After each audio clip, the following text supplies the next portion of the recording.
Sir మాకు అసలు food అసలు బాగోట్లేదు, స్టడీ కూడా ఇంతకుముందుకు మంచిగా ఉండేది, రూల్స్ కూడా ఇంతకుముందుకు ఆ ప్రిన్సిపల్ ఉన్నప్పుడే మంచిగా ఉండేది.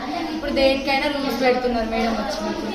సార్ మార్నింగ్ అందరినీ క్లాస్ టిఫిన్ పెట్టారు సార్, అందరినీ ఫస్ట్ పంపిస్తారు సార్. 10th వాళ్ళని బెల్ అయినాక లోపలికి పంపిస్తారు సార్, అప్పుడే పెడతారు. మేము అప్పటికి రైస్ బాగుంటుంది సార్, ఎట్నో గట్టే తినాలని తింటుంటాం సార్.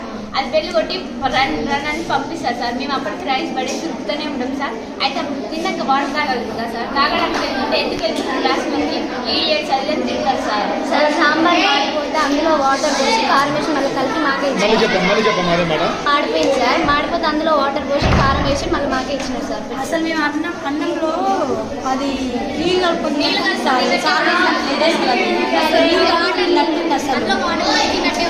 కారం ఉండదు సార్, అలా ఉప్పు ఉండదు, ఏం ఉండదు సార్. జస్ట్ నీళ్ళు పోసుకుంటే తింటుంది అంతే కదా.